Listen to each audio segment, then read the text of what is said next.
दोस्तों, बिहार शिक्षक भर्ती परीक्षा की इस समय काउंसलिंग चल रही है। काउंसलिंग की अगर हम बात करें तो 20 तारीख से 25 तारीख तक डेट जो है वो दी हुई थी प्राइमरी के लिए। यहाँ पर काउंसलिंग की जो डेट है उसमें भी परिवर्तन हुआ है। साथ में जो एफिडेविट की ज़रूरत थी, किसी के नाम में मिस्टेक या कहीं भी अगर आप में कहीं भी डॉक्यूमेंट्स में जो भी गलती है उसके लिए एफिडेविट लगाना था, अब वो भी उसकी भी ज़रूरत नहीं है। दोनों अपडेट्स के बारे में अपने इस वीडियो में बात करेंगे। कोई और सवाल है तो कमेंट में लिखिएगा ज़रूर। यहाँ पर उससे पहले इन दोनों चीज़ों के बारे में हम बता देते हैं। सबसे पहले काउंसलिंग की जो अंतिम तिथि है वो अब 31 अक्टूबर 2023 हो गई है।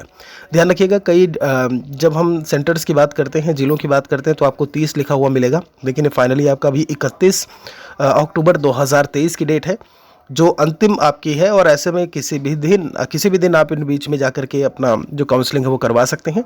ज़रूरी नहीं है जो उन्होंने पेज नंबर दिया था उसी के हिसाब से आप काम करें, ठीक है।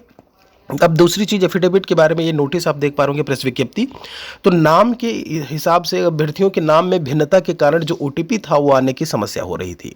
किसी का मान लीजिए कुमारी किरण करके लिखा हुआ है और उसमें केवल किरण था, तो ऐसे में ओटीपी नहीं आ रहा था। अब इन्होंने क्या किया है, अब इन्होंने मोबाइल नंबर आधार नंबर के यहाँ हिसाब से, माफ़ी चाहेंगे, ये अब आधार नंबर के अनुसार ही जो है ओटीपी वो प्राप्त होगा। मतलब आपके आधार नंबर को वहाँ पर एंटर करेंगे, पहले नाम को करते थे, आधार नंबर को एंटर करेंगे, ओटीपी आपके मोबाइल पर जाएगा और वो फिर उसके बाद वेरीफाई चीज़ें जो है वो हो जाएंगी। यहाँ पर अब एफिडेविट बनवाने की जो चीज़ें थी, कई स्टूडेंट ऐसे थे क्योंकि इन्होंने ये लिखा था कि अपने आप जहाँ से भी आप हो अपने स्थायी निवास में एफिडेविट लगवाना है। ऐसे में कई स्टूडेंट को वापस लौटना पड़ा, कई संभवतः वापस लौट रहे होंगे, लेकिन अब ऐसे में उन्हें वापस लौटने की ज़रूरत नहीं है।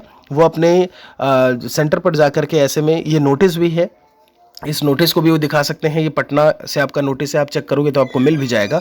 आप इसका स्क्रीनशॉट भी एक यहाँ से ले सकते हैं और फिर अपनी आप जो काउंसलिंग है वो करवा सकते हैं। मिलेंगे एक और वीडियो के साथ में जल्दी ही। शुक्रिया आप सभी का।